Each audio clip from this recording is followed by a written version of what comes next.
Hablar de la participación política de la mujer nos lleva necesariamente a remontarnos a la Revolución de Mayo y las guerras de independencia.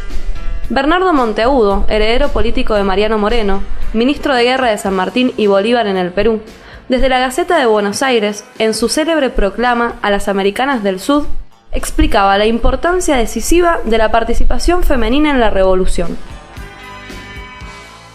En las luchas independentistas se destacaron muchas mujeres, siendo quizás la más célebre Juana Zurduy de Padilla, generala del ejército argentino, o Magdalena Macacha Güemes, hermana y compañera de armas del Patriota, entre tantas otras. Durante el siglo XIX también tuvieron parte en los conflictos entre las provincias del puerto. Con el nuevo siglo, las mujeres alcanzaron grandes logros. Primero, con la democracia política del irigoyenismo, se le reconocen sus derechos civiles. Recordemos que hasta esa época la mujer no podía realizar ningún acto si no contaba con la autorización de su padre o, en su caso, de su marido. Pero fue durante el peronismo que la mujer accede a los derechos políticos. La aparición de nuevas industrias, que debían sustituir las importaciones, comienza a requerir mayor mano de obra, y es así como muchas mujeres empiezan a incorporarse a las fábricas. Como dice Jorge Abelardo Ramos, la sirvienta se transformó en obrera y cambió la servidumbre personal por la explotación impersonal del capitalista. Esto implicó una doble emancipación. Primero, la mujer se liberaba de su antigua patrona, pero además ganaba más dinero por menos tiempo de trabajo. Empieza a escucharse con el peronismo la voz de miles de hombres y mujeres a los que durante años mantuvieron callados. Esa voz llegó a los órganos de gobierno y a partir de 1947 también fue femenina.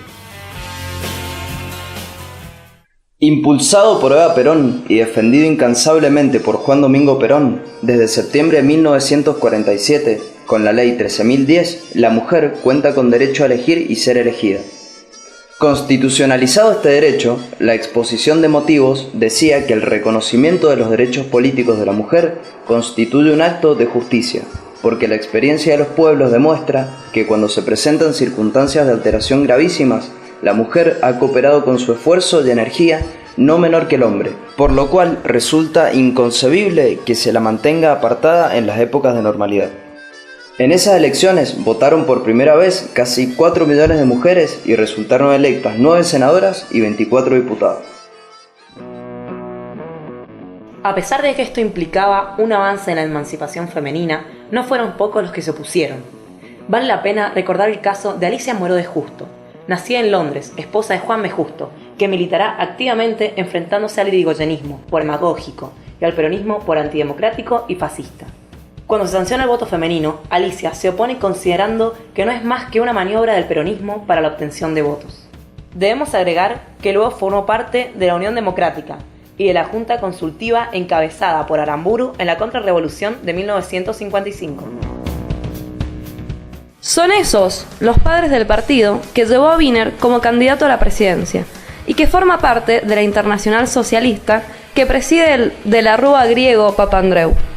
El mismo partido que, hablando de progresismo, se opone a la desmonopolización de los grandes multimedios de comunicación en el marco de la aplicación de la Ley de Medios y que sostiene que el Estado debe dedicarse nada más que a garantizar la salud y la educación.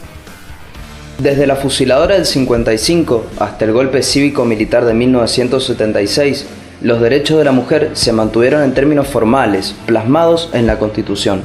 Pero la proscripción de la mayoría del pueblo durante 18 años y el retroceso de la Argentina afectó directamente la participación de la mujer en la política. Mientras que en 1952 el 15% de los diputados y el 20% de los senadores eran mujeres, en 1963 solo se mantenía el 0,5% en diputados y no habían senadoras, y en 1973 solo llegaba al 4%. Desde 1976, los argentinos en conjunto, hombres y mujeres, asistimos a un proceso de degeneración de la actividad política, en donde esta, lejos de ser la herramienta de defensa para las clases más postergadas, fue la correa de transmisión de un modelo económico impuesto de afuera hacia adentro y de arriba hacia abajo. Sus consecuencias: desempleo, pobreza y exclusión. Durante los 90, esta situación se mantuvo y la falta de participación política de la mujer intentó solucionarse a partir de la ley de cupo, sancionada en 1991, que establece que el 30% de los lugares expectables en las listas deben estar ocupados por mujeres. Lo que no es más que un parche que pretende solucionar, desde una ley, desde el derecho, un asunto que se vincula íntimamente, en realidad, con el crecimiento y el desarrollo de las fuerzas productivas del país. Esto estuvo acompañado por un proceso de colonización cultural que bañó individualismo y frivolidad a muchos argentinos y determinó que las mujeres, alejadas de la discusión de los asuntos públicos, nos transformásemos en meros objetos que aparecían en televisión. Esta colonización fue estratégica, ya que las mujeres somos madres y maestras, formadoras de ciudadanos.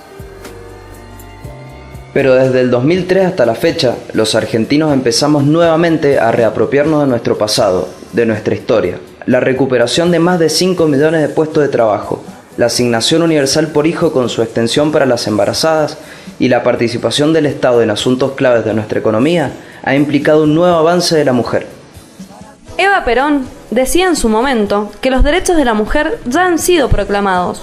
Sin embargo, en el hogar rigen otras leyes, y por lo tanto, una pequeña independencia económica resultaría de gran ayuda para la independencia de la mujer. Decía que el trabajo doméstico del ama de casa es el único no remunerado. Entonces, era el gobierno quien debía garantizar una asignación mensual para la mujer ama de casa y un sueldo básico para cada hijo.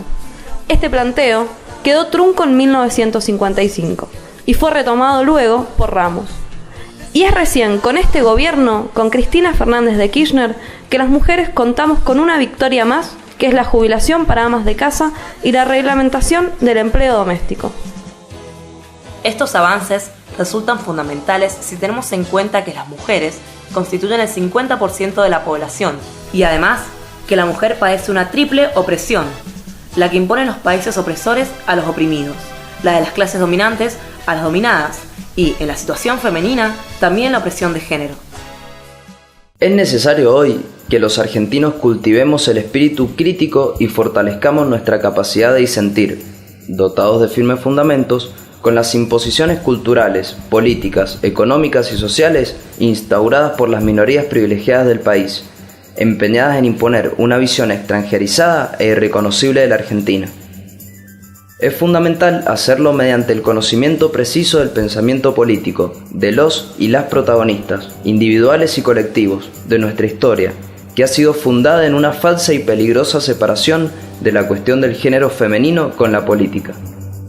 Se pretende con esto disociar las luchas de las mujeres de las luchas por mejorar el país, degenerando así la política, dejándonos sin la herramienta más poderosa para concluir con nuestro dolor y forjar nuestro destino. La lucha por la emancipación de la mujer no debe estar ligada entonces a la pertenencia a un sexo, sino a un análisis político de la distribución de los poderes y de las riquezas en la sociedad. La emancipación cultural, económica y política de los pueblos de Latinoamérica es entonces la emancipación de la mujer. Es por eso que entendemos que a pesar de todo lo hecho, hoy el Congreso de la Nación es el que mayor participación femenina tiene en la región, aún quedan pendientes muchas conquistas. Sin embargo, el largo camino por recorrer deberá encontrarnos juntos y a la par, a mujeres y hombres, batallando por una Argentina cada vez más justa. Nada como ir juntos a la par, ni caminos desandar, pero no lo perdí, ese héroe que hay en mí. Nada como ir juntos a la par, pero no lo perdí.